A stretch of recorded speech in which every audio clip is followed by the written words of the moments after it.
Hello students, मैं आप लोगों को इस वीडियो में राजनीति विज्ञान के कुछ महत्वपूर्ण प्रश्न बताने वाला हूं और ये जो है ना, ये परीक्षा बोर्ड के आदर्श प्रश्न पत्र हैं। बहुत ज़्यादा संभावना है कि अभी जो एग्जाम हो रहा है उसमें यही प्रश्न आपको देखने को मिल रहा होगा। इसीलिए मैं आपको बताते जा रहा हूँ और मेरे पास कोई रियल पेपर नहीं है, फंस रहा है, इसलिए और भी अच्छी बात है ना। तो चलो देख लेते हैं। जिनके पास प्रश्न नहीं होगा वो लोग इन प्रश्नों को देख लेना, उत्तर आप लोग खुद ढूंढ लेना, और जिनके पास होगा वो परीक्षा बोर्ड देख के इन सारे प्रश्नों की तैयारी कर लेना। तो देखो क्या है, एक तो है राजनीति सिद्धांत का प्रमुख उद्देश्य क्या है। ये है शांति से क्या अभिप्राय है, मानव विकास प्रतिवेदन किस संस्था द्वारा प्रकाशित किया जाता है, और इसके बाद है बधुआ मजदूर क्या होती है, उदाहरण लिखिए। और ये मिलेगा कहाँ, यहाँ पे लिखा भी है परीक्षा बोर्ड में फिलहाल ये।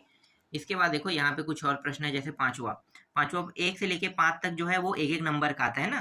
तो पूरा का पूरा ब्लूप्रिंट से ही आपका पेपर तैयार हुआ है और ब्लूप्रिंट के हिसाब से यहाँ पे जो मैं प्रश्न बता रहा हूँ वो सारे बहुत सारा यहाँ से फंस रहे होंगे।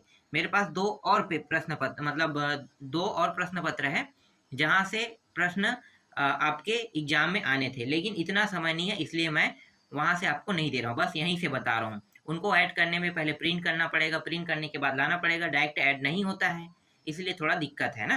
तो इसलिए मैं अभी यहाँ पे आपको ज्यादा प्रश्न नहीं दे सकता, इतना ही दे पाऊंगा। अगला देखो, सामाजिक समानता का क्या अभिप्राय है। आर्थिक असमानता का अर्थ स्पष्ट कीजिए। अगला है, वयस्क होने पर भी कुछ व्यक्ति मताधिकार से वंचित क्यों रहते हैं। ठीक है, ये सारे इंपॉर्टेंट प्रश्न है, बहुत महत्वपूर्ण प्रश्न है, इनको अच्छे से आपको तैयार कर लेना है। निर्वाचन क्षेत्र कितने प्रकार के होते हैं। भारत के संविधान की संशोधन विधि की कोई दो विशेषता बताइए। राजनीति सिद्धांत का अध्ययन हमारे लिए किन किन रूपों में उपयोगी है। ऐसे 4 तरीकों की पहचान करें जिसमें राजनीति सिद्धांत हमारे लिए उपयोगी हो। 12वां प्रश्न है, शरणार्थियों की समस्याएं क्या है। वैश्विक नागरिकता की अवधारणा किस प्रकार उनकी सहायता कर सकती है। राष्ट्रवादी भावनाओं को प्रेरित करने वाले कारकों पर सोदाहरण रोशनी डालिए कह रहा है। अगला है, किन परिस्थितियों में युद्ध न्यायोचित है। 15 है, विकास के किन्हीं 4 प्रमुख उद्देश्य लिखिए कह रहा है। टोटल प्रश्न इसमें 27 तक के हैं। अगला है 16वां, देखो, न्यायपालिका को स्वतंत्र रखने के उपाय लिखिए। नागरिकों की स्वतंत्रता को बनाए रखने में राज्य की क्या भूमिका है। इसके बाद 8वां में स्वतंत्रता के महत्व को समझाइए। 18 हमें संविधान की आवश्यकता क्यों है, वर्णन कीजिए। भारतीय संविधान की प्रमुख विशेषताएं लिखिए। 73वां संविधान संशोधन ने ग्रामीण स्तर के नेतृत्व का खाका कमजोर वर्गों के लिए किस तरह बदला और स्पष्ट कीजिए कह रहा है ना। आगे है, स्थानीय स्वशासन की प्रमुख विशेषताएं लिखिए। राजभाषा के कार्य व शक्तियों का वर्णन कीजिए। भारत के राजनीतिक मानचित्र पर हिस्सात्मक वाले प्रांत को दर्शाइए। भारत के मानचित्र पर निम्न को दर्शाइए।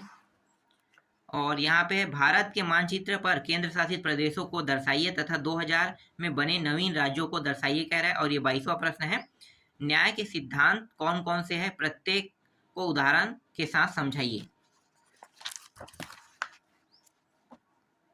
थोड़ा सा मैं जूम कर लेता हूं इसे,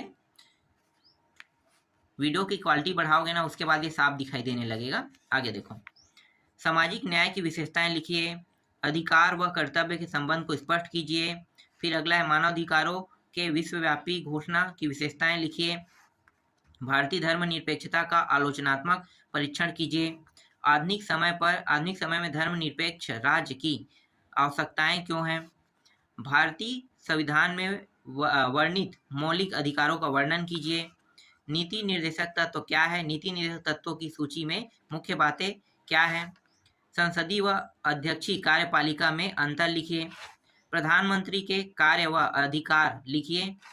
और अगला है, संविधान लोकतांत्रिक बदलाव का साधन है तथा निरंकुश सत्ता पर रोक लगाता है, स्पष्ट कीजिए। और ये अंतिम प्रश्न है यहाँ पे, संविधान के दर्शन का क्या आशय है, स्पष्ट कीजिए। ये एक पेपर सेट हुआ है ना। इसी तरह से 2 और हैं, उनको भी देख लेते हैं। देखो, ये सारे महत्वपूर्ण प्रश्न हैं। महात्मा गांधी ने राजनीति के बारे में क्या टिप्पणी की है? दूसरे, शांति स्थापना के 2 उपाय बताइए। सतत विकास क्या है? मौलिक अधिकार क्या है? न्यायपालिका किसके प्रति जवाबदेह है? ठीक है, ये सारे प्रश्न इंपॉर्टेंट है। और कौन सा प्रश्न आएगा यार, ज्यादा प्रश्न नहीं आएगा, यही सब तो आएगा एग्जाम में। राजनीति समानता क्या है? पितृसत्ता से आप क्या आशा है? सार्वभौमिक वयस्क मताधिकार से क्या आशा है? चुनाव महत्वपूर्ण क्यों हो जाता है? 10वां संविधान कोई जड़ और अपरिवर्तनीय दस्तावेज नहीं होता है, क्यों? इसके बाद अगला है, राजनीतिक सिद्धांत का अध्ययन हमारे लिए किन किन रूपों में उपयोगी है? ऐसे 4 तरीके लिखे कह रहा है। ठीक है, मैं फटाफट दिखाता हूँ, आप लोग देख लेना। ठीक है, देखो 1 मिनट, मैं इसे थोड़ा सा आगे बढ़ा देता हूँ।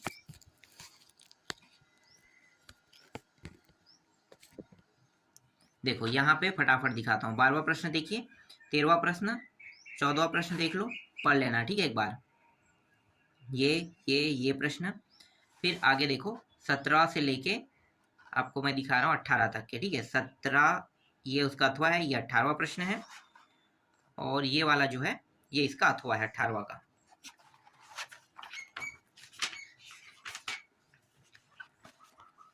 फिर यहाँ पे देखो 19वां प्रश्न अथवा 20वां प्रश्न, फिर लोकसभा 21वां, ये इसका अथवा प्रश्न है। सरल सरल रहेगा पूरा प्रश्न, सरल सरल। ठीक है, 22वां प्रश्न देखो, मुक्त बाजार से, बाजार वाला है ना, ऐसे ही बन जाएगा। नैतिक कर्तव्य वाला ये भी बन जाएगा। फिर यहाँ पे देखो अधिकार के महत्व दावा वाला है ना, ये सरल सरल है। भारत एक धर्मनिरपेक्ष राज्य, पुष्टि कीजिए, ये सरल प्रश्न है। इसी तरह से ये धर्मनिरपेक्षता की पश्चिमी व भारतीय मॉडल की विशेषताएं लिखे कह रहे हैं। इनमें से कौन से मौलिक अधिकार का उल्लंघन है और क्यों कह रहा है? ये सरल प्रश्न है। इसी तरह से यहाँ पे कुछ प्रश्न दिए हुए हैं, इनको देख लो, ये सरल सरल है। और इसी तरह से ये प्रश्न भी सरल है, और ये रहा ये भी। ठीक है, इसके बाद कुछ और प्रश्न है, यहाँ पे मैं आपको दिखा देता हूँ। देखो 3 तक के हो गया, शांति आंदोलन है, विकास वाला है, सुग्रात वाला है। इसके बाद देखो चौथा क्या है, अवसर वाला है, संसद वाला है, कानून समक्ष समानता वाला है। और ये देख सकते हो समानता, ये 8वां 9वां प्रश्न, ये 10वां प्रश्न और 11वां प्रश्न। इसके बाद यहाँ पे दिया हुआ है 12वां प्रश्न, 13वां और 14वां प्रश्न। फिर आगे देखो 15वां प्रश्न, 16वां प्रश्न, 17वां प्रश्न, इसका अथवा है। और ये रहा 18वां प्रश्न, और ये रहा 19वां प्रश्न। ये 19 तक के हो गया। और इसके बाद फटाफट दिखा देता हूँ मैं, ये 20वां है और 20वां का अथवा है। ये रहा 21वां का अथवा, 22वां प्रश्न, ये 23वां है, और ये 24वां तक के दिया हुआ है।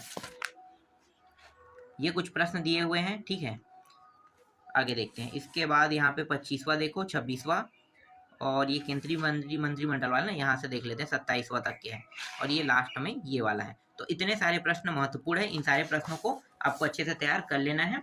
और ज़्यादातर प्रश्न बाहर से तो नहीं आ रहे हैं, मैंने अभी तक प्रश्न पत्र नहीं देखा है, मुझे लगता है कि प्रश्न जो है ये यहीं से उठा रहे हैं, तो आपको इन सभी को पढ़ के जाना है।